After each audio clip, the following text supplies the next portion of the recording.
Right. So, these sheets, for those of you watching on the video, I'll give them to you. Hi. We're going to be filling out these. They've got list of theorists on the side, and we're going to try and make as many clever points as we can about superhuman related to each of these. Okay, so let's start with Barthes codes and other aspects of semiotics. What codes can you recall? Maybe we need to list all the different types of codes that we could possibly find examples of. So, what am I thinking here? What type of codes? Somebody shout one out. Visual, yeah. Audio. Technical. And then things like gesture, clothing, possibly, expression.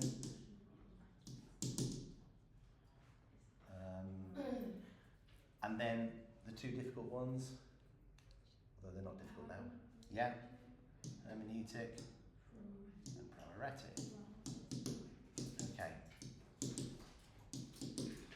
Okay, so let's start with interesting points we can make about visual codes.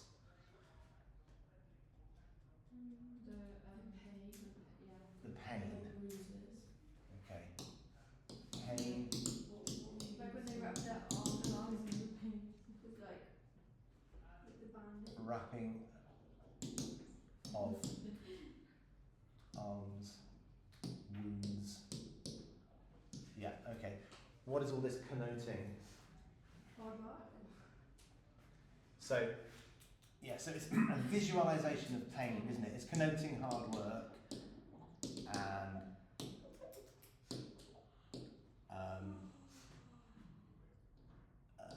the effort and the struggle that they make. Yeah. So these are all things that you probably want to be jotting down on your sheets. Write small because there's lots to say.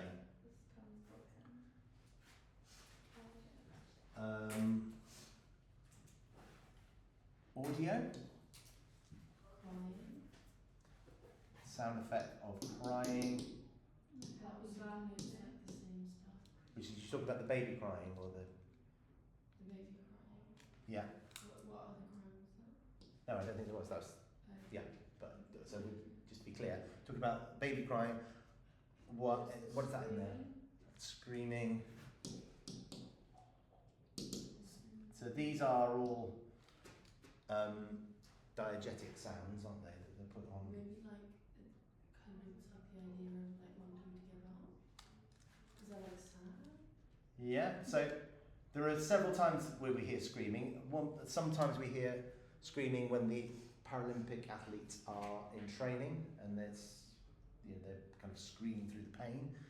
We also see when she's giving birth. Yeah.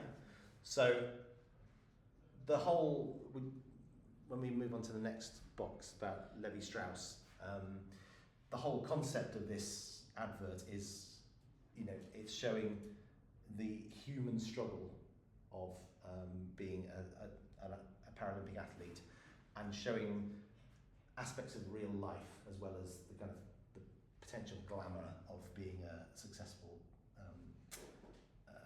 athlete at the Olympics. So these are probably connoting, again, everyday struggles, connoting aspects of real life, connoting aspects of real life. There's lots more audio points that could be made because, as well as these sound effects, what else have we got that we can hear on video?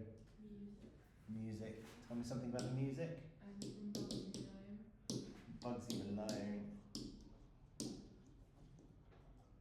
Okay, so it's that is connoting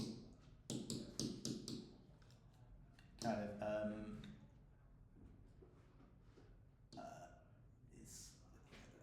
part of it is connoting the idea of hard work and struggle. You might as well quit if you haven't got it.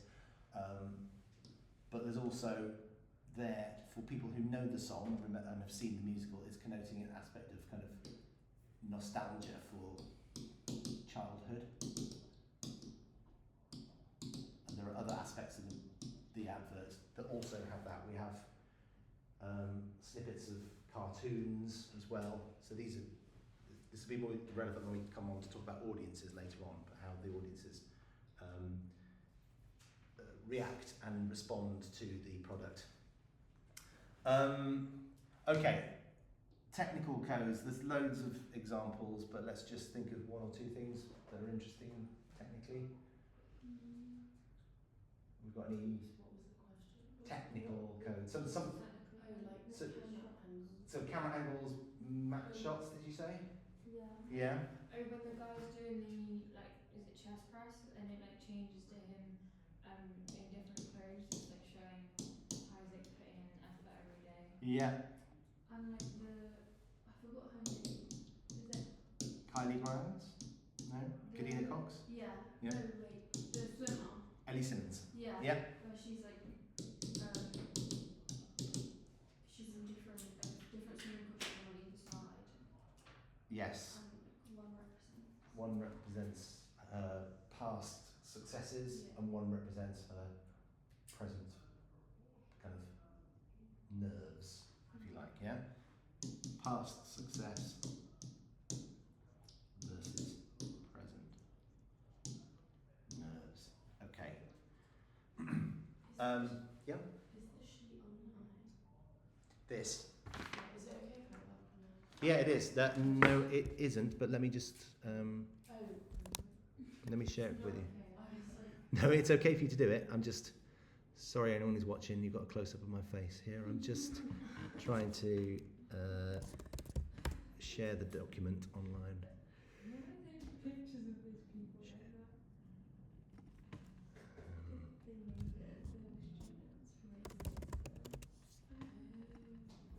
Here we go.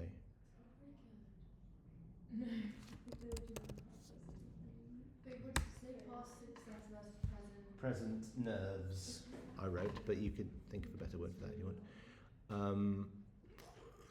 Where are we? Media studies, here we go. Create material. Drive. Here we go. Add. Okay. Applying lists to select texts. So I'm putting this in the revision part of the. Okay, that should be live in a moment.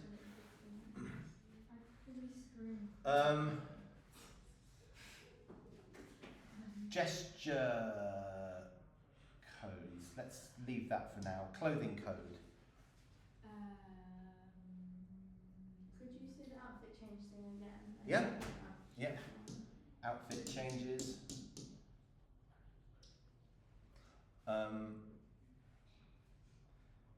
Could you say something about the little girl's birthday? Like how they use her clothing codes to show that, I know it's not to do things. Yeah. Yeah. It's like showing how it's her birthday. Yeah. Little girl's birthday. That might bring us nicely on to thinking about expression codes then, because there's lots of really interesting facial expressions in that sequence. Yeah. We see her little girl's kind of anger and disappointment on her birthday. And we see her father's kind of attempts to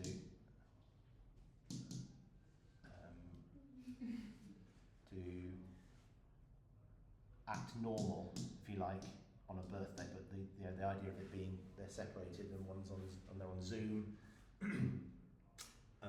again connotes the fact that this is not a normal family situation. Hermeneutic codes, anything that's an enigma, a mystery.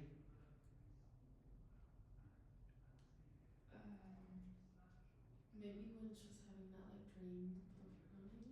It's a bit like, Yeah, I don't know. maybe she's. Yeah, certainly at the opening, there is a sense of mystery, and the audience are kind of.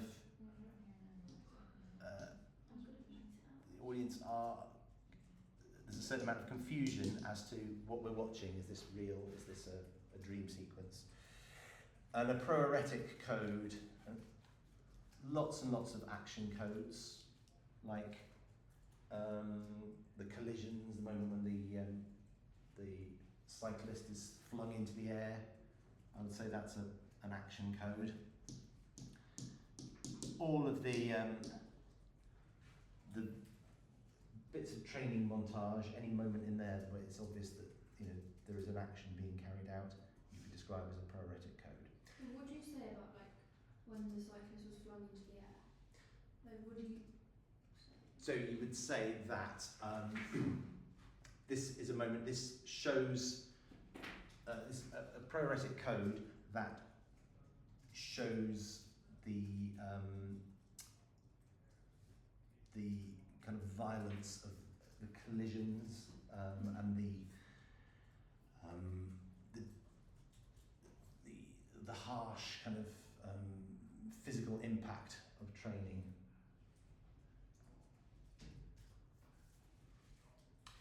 All of these points, if you were making them, it would be because you were comparing this to an unseen video. So it'd be if you saw something in an unseen video where there was a collision or where somebody was going through hardship or something, there would be a point for you to compare it to something that you remember from Superhuman. Okay, good. All right, you remember your codes very well. I'm going to have to hurry up. Some of these are going to be much quicker than that, okay? Is there no gestures? Gesture codes. Yes, there are. Yes, there are, definitely. Things like Ellie Simmons putting the goggles on, that sort of moment of, and which you can combine maybe with her facial expression as well, as that kind of determined expression code. A gesture code, sorry, and she's kind of standing. Her stance is quite broad. She's kind of facing off with her legs apart, as though she's about to go into battle. Ellie Simmons moment. Okay, over here I'm going to look at, this should be pretty quick, binary oppositions. Yeah. Ellie. So we've got past success versus present nervousness. Could you do, the runner? Yep. But could you do, because isn't it shown twice? And one of them she's like running and one of them she's like cheering. She's like gone past the line. Yeah. I don't know. Kadina Cox. Yeah. Certainly there are binary oppositions in her, so we see her dream and then we see the reality when she wakes up. Oh yeah. I think that's probably a clearer example of the one that applies to her. This is reaching a bit, but like the girl, so I was reading the disappointment thing from the little girl. Yeah. And then it moves to the little girl on the bike with her dad, and she's like giggling or something. It's like how That's nice, yes. So there's an opposition between the separation, maybe of that earlier section, and then kind of unity, is that be a word? When they're brought together, they're united, father and daughter on the bike. That's a really nice example. I would say that the whole of the advert is framed around one big binary opposition. Superhuman. The idea that these people, they are people who can perform almost supernaturally brilliant human feats of endeavour, but they also ultimately completely human and they struggle. It's there's a binary opposition between the. The power and the struggle. Yeah, we've got it. You got the idea there. There are probably lots more that you can think of, but I think you've shown that you understand the concept very well, which is good. Okay, it's going to get quicker. I'm going to rub some of this off. Wait, it's between the binary positions between the struggle. And the sense of glory and achievement. Yeah. What's the second to last line? Opposition between separation. This is and unity. This is father and daughter. Yeah. So early on in we see them separated on her birthday, and they're very upset. She's angry. He's disappointed, etc. And then at the end, we see them unified, riding that tandem. Yeah. Good. Okay. Over here.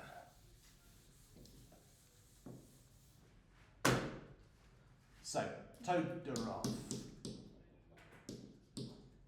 What's Todorov all about? Yeah? Remember the 5? Equilibrium. Yeah?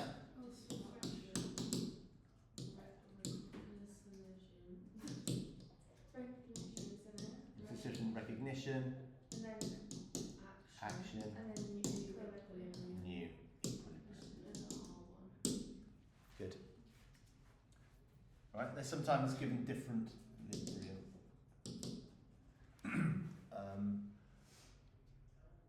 Does this follow that structure?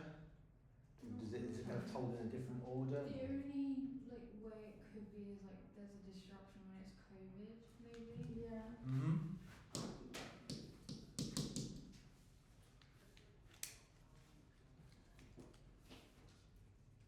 It's a sort of story that also doesn't end because we don't know how these athletes are going to actually fare in the Olympics. Are they going to succeed or not? So I think we are left kind of around here in the narrative structure. We don't get a new equilibrium. I also feel like there wasn't really an equilibrium to start with because No. they did know when they were playing sports and stuff, some of them were still they were still showing the difficulties in the sport. Yeah. Well, equilibrium doesn't necessarily have to mean that everything is great. Right. It's just like this. That's what your everyday life is like. So I suppose it could be the equilibrium is that they struggle every day because of their disabilities, but they fight against them. And then the disruption comes when COVID stops them from being able to train anymore. And then they recognise that and they have to find ways to fight through it. So we kind of get to the action bit. I think that's enough we need to say about Todorov there. Okay? We're powering through. Prop. His the character. His characters, yeah. Any characters stand out to you? Could you say, the hero, could you say everyone's the hero? I don't know. All Do the, you know if it's superhuman? yeah, I don't know. I'd say all the athletes are heroes, but they are not kind of glorified. So imagine in the original kind of fairy tales that Prop was writing about, the hero was kind of flawless, yeah. But we see all of these people have, like Kylie Grimes swears when she can't get into a cafe. The dad isn't there on his daughter's birthday and so on. So they're more realistic portrayals of heroes, yeah. Are there any villains? Boris Johnson. Well, I think so. To a certain, yeah. You- And the doctor. And the Doctor, yeah. Possibly. Because him say he might as well quit. Yeah. Maybe if you can sometimes have props characters that aren't actually people but are kind of concepts and so on. So I would say the idea of COVID being a villain as well. Good. Very good. Okay, I'm going to move on. So Steve Neal. we didn't talk much about this when we were going through it the first time, but Steve Neal is all about genre, and what's his idea of... Is it about like different genres have like a set, not formula, but like they like have the same kind of like stereo. Yes. Like they have the same mannerisms, but Yeah. they're not people. So Yeah, Eliza, you were going to say? Oh, No. It's all about repetition and difference. So the way that genres move on is that some elements remain the same, and then you get something that's a bit different that just kind of pushes the genre in a different direction. And the point to make about Superhuman is that most adverts about disabled people had either been very kind of pitying in the past, they'd shown them as kind of vulnerable victims, or, like Channel 4 had done, they just showed them as absolutely flawless, heroic human beings. So in this, we've got the sense of repetition. We are seeing them doing heroic things, but the difference here is that we're also seeing them as struggling people who are battling against everyday problems, some of which everyone in the world faces, some of which are unique to them. Like Kylie Grimes not being able to get into the cafe, is a problem that's specific to a wheelchair user. Somebody not being there for their daughter's birthday, everyone can relate to if they're working hard in a job and they are away from home.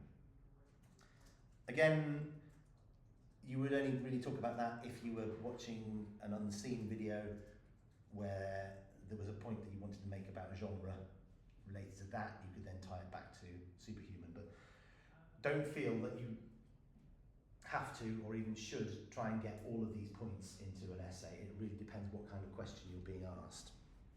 Either representation or one about audience, the kind of people that watch this, or the kind of people Channel 4 wants to watch this. But by going through the product kind of theorist by theorist, we are revising every aspect of the advert, which I think is really helpful. Good. Okay. Stuart Hall and representation. So this is all about stereotypes. Are there kind of reductive stereotypes in this? No. Okay. So the point to make about the representation is that maybe in the past, disabled people have been represented negatively as either victims or sometimes villains. Yeah, so in sort of James Bond, a lot of James Bond villains are disabled in some way. Yeah. Yeah. Blofeld's in a wheelchair. Is it Blofeld? One of them, yeah. Yeah. And there's people with disfigurements and so on. There's a lot of articles out there about people thinking it's been very offensive the way disabled people have been used to suggest villainy or to be portrayed as victims. But in this, they are absolutely portrayed as humans. They're kind of, as in, they are real people with flaws.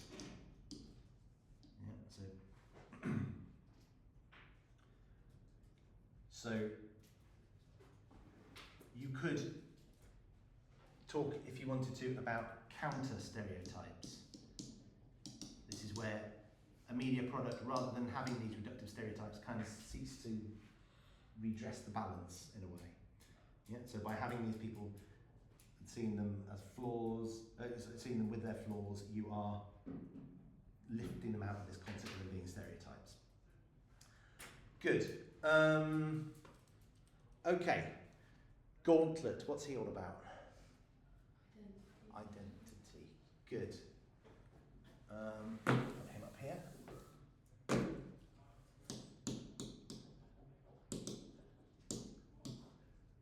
So, the idea that consumers of media will see aspects of their identity represented in media products that they watch.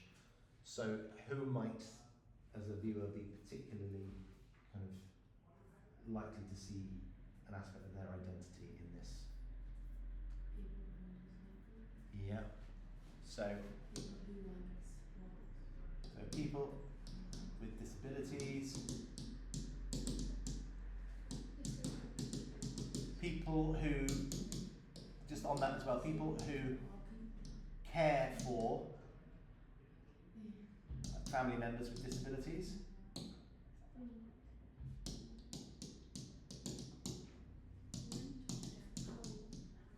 People who like sport.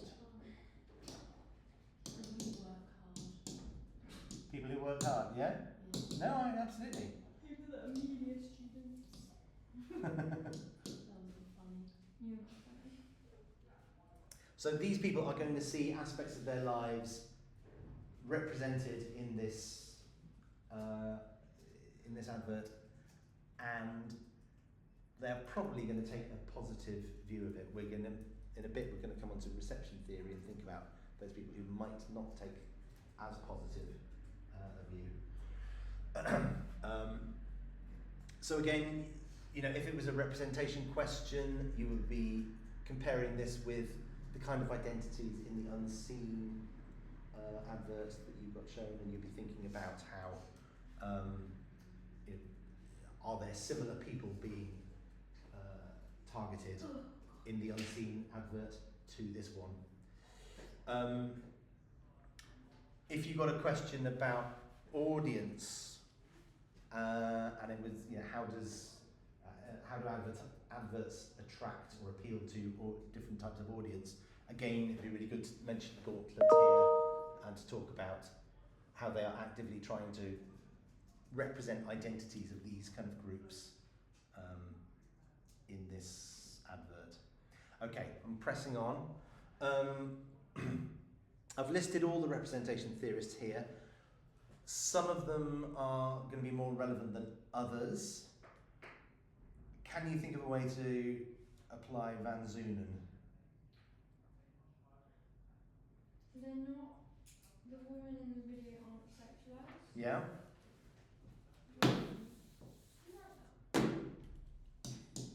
Good, Van Zunen. So they are not sexualized or objectified. Yeah, like they're not there for the male gaze. Yeah. Not intended to appeal to the male gaze.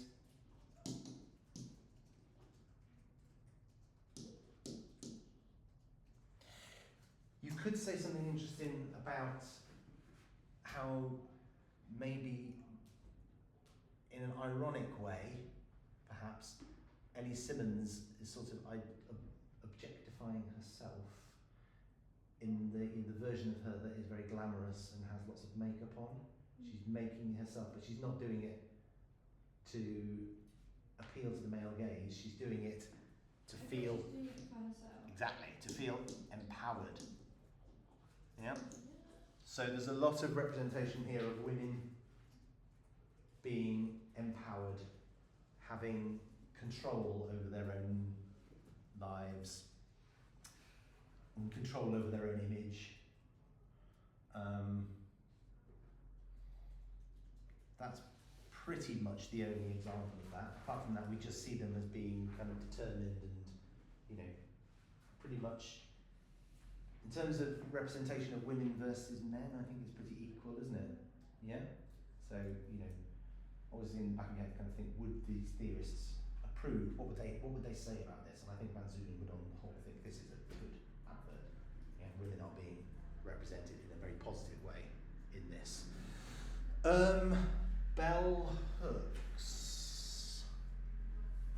She's an interesting one to think Well, about. it kind of challenges her argument because Mm-hmm. I mean, not that Kadina Cox is like the main character, but like One of those. she kind of is She's one of them, definitely, one of the main Yeah. characters, and she's like a black female, yeah. and that's completely the opposite of what Alex is. Yeah.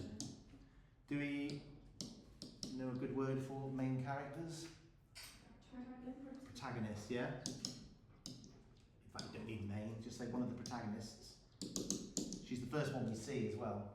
Yep, so perhaps it could possibly be seen as, you know, her story as much as anybody else's. So definitely she is shown as being powerful, with high status, but still very human. So, but she has the same sort of concerns, worries as everybody else. You know, the same kind of anxiety, dreams as all the other characters. But she's not differentiated in any way. There's an interesting point you might want to make about the silk bonnet that she wears when she wakes up from her dream. She has that black silk bonnet on her head, which is very subtle but important representation of how black women have to care for their hair when they're asleep. There's quite on the Mrs. Fisher video, she talks about this quite a lot. I think she probably gives more emphasis to this than is strictly necessary. But you could say, again, that's another example of showing realistic and sensitive portrayals of black women's experience. So again, yeah, it's providing a counter argument to bell hooks, or undermining her theory perhaps in some way. Good. Judith Butler. Gender performativity.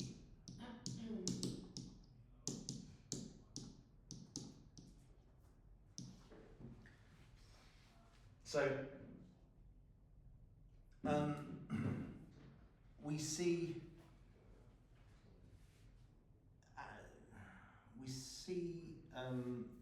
lots of examples of women perhaps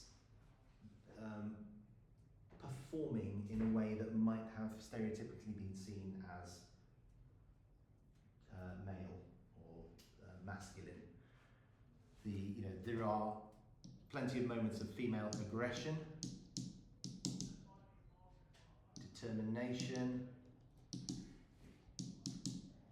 We see kind of close-ups of injuries and things like collisions. We see as many of the women being involved in these as the men. And this is, in a sense, this is women maybe being represented as being allowed to compete in a more masculine environment, so they're not having to perform as society would expect stereotypical women to have to perform. Don't know. I would only mention that if you have to compare this to something where there is something very interesting to say about gender performativity. So if you saw an advert where women were doing something really, really empowering, then you might make a comparison point here. But I don't think we need to really go into too much detail about Judith Butler. George Gerbner, cultivation, and the idea that people are exposed to repeated patterns of representation in the media. We're moving into our audience theorists here. Cultivation theory. his idea, just to recap, is that we get our idea about what is the mainstream from being exposed to repeated patterns of representation. And I think this advert challenges that concept because we see disabled people being represented in a way that we have not seen them being represented before. Yeah, it challenges this idea that they are either victims or that they are villains or that they are kind of flawless, superhuman beings. Yeah, so superhuman challenges Goethe's theory of cultivation. Good. 10 minutes. Okay, this is good. Right. Okay. We move on. Stuart Hall's reception theory. I'm sure you've got this absolutely at the tip of your tongue, but what's the terminology that we use when we're talking about reception theory? So, media producers do something to meaning, lovely, they encode, and then consumers decode that meaning, okay? But the way that the consumers decode the meaning is not necessarily the way that the producers intended us to decode it, because we come at it with our own, from our own standpoints, from our own ideologies, our own experiences. So those people who decode the meaning exactly the way that the media producers wanted them to are taking preferred reading, lovely. If you want to sound even more fancy, I do, but I can't remember. that's all right. Anybody? The dominant slash hegemonic position. All right. Either phrasing is absolutely as valid as the other. If you preferred reading, as it were, then learn that. But if you would like to use dominant hegemonic position, I think it just sounds more impressive. Okay. So people who would take that dominant hegemonic position are going to be these people who find their identity represented. So linking it back to Gauntlet, people by and large from the disabled communities that are represented in the video, or people who know or care for people with those disabilities, people who like sport, and people who work hard in any kind of field of endeavour. But there are going to be people who might take the negotiated reading, and then some people that might take an opposition reading. So who might take negotiated? People that don't like disabled people. What? Okay, yes. Ableist. Ableist people. Very good. Ableist. Okay, so people who are biased against disabled people. Yeah. Yes, indeed.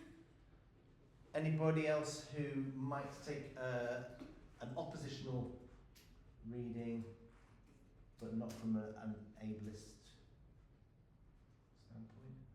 Maybe it's not quite oppositional, but Something to do with like the Olympic side of it, like I don't know, like something to do with the Olympics. well, there will be people who, because an awful lot of public money is spent on the Olympics and the Paralympics, and there are people who take an oppositional view to Paralympics because they think that it is a colossal waste of money and time. So you could, yeah. So people who are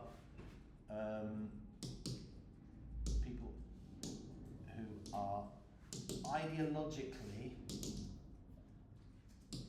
opposed to spending public money on Olympics and Paralympics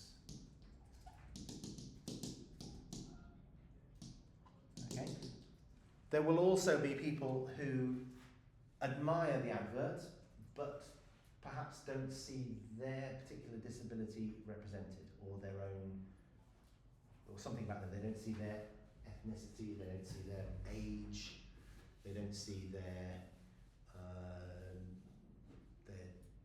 gender or sexuality. I mean, I'm clutching at straws here to think of people who are going to take an oppositional reading, but this is the kind of thing you have to do. You've got to think, who's not going to quite like this? There's definitely no representation of, sorry? Fussy people, yeah. But there's definitely no representation, as far as I can tell, of blind athletes, and that's a huge aspect of Paralympics. You know, every sport there is a blind race or a blind event for it. I can't see any representation, obviously, of deaf people in there either, and that's another large area of disability that is not represented. So you could mention those people who are not, whose disabilities are not represented, are likely to take a negotiated reading. Good. Okay. I think just got time to do these last two. They're pretty quick. Young and Rubicam. Who are they? What is that? I feel like I've never heard. It's an audience one, right? It's an audience theory, yeah. Do they, it's like to do with like age? They are they are the people who came up with the concept of psychographics. And we definitely know about them. We spent quite a lot of time having fun with psychographics. Yeah. So, really confusingly, there are 7 different psychographics, but their theory is referred to as the 4 C's. And I find that so confusing that I just kind of forget that. And so if I'm talking about psychographic, if I'm advising you to talk about psychographics in an essay, you would talk about the psychographics of the audience who are going to be attracted to this advert, and then in brackets put Young and Rubicam after them. So what are the psychographics that you think people who like this are going to be attracted to? Reformers, yeah. People who want to change the world for a better, and kind of wipe out injustice, definitely. Yeah.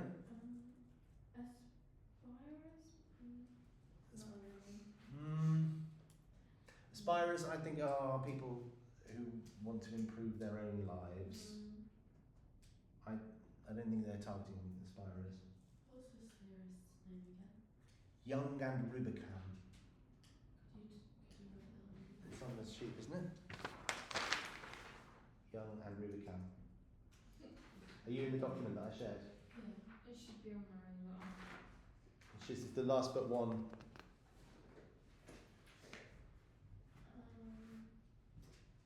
else?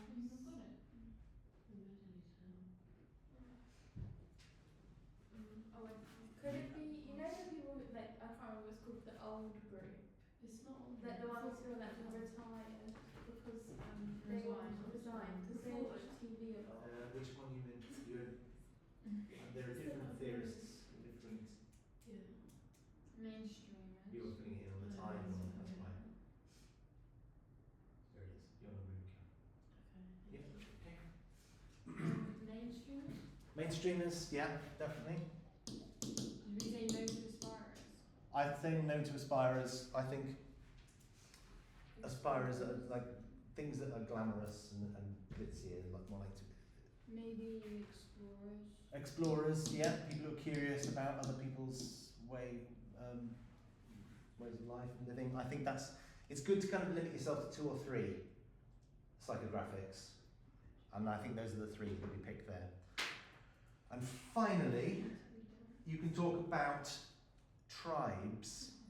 Now, it's only, remember they divided up kind of society into lots and lots of different kind of youth movements, and the only UK tribe that I think is really applicable to Superhuman would be sports fans. Yeah? So that would be a tribe that you could refer to. If you've got a question about how do media producers try to attract different audiences. You'd be talking about the different types of people that they're trying to attract. All right. Yeah. Okay. Was that a helpful way of Yeah, remembering it? that was lovely. That was I'm going to fill lovely. out all of those now. Okay. We're going to do. We've got to Which ones do we can do last Woman's Hour still, Okay. and time? newspapers. Yeah. Are we going to do any of these in the lesson? Or are Yeah. these just So bring ourselves? these. Wait, how many lessons? How many more do we have? One. You've got one with me. I'm wondering whether I can borrow one from Mr. Booth. I don't know how much. I'll talk to Mr. Booth, but I might replace him for one of his lessons this week because we lost Wednesday. Right. Okay. Thank you. Thank you ever so much. You're welcome.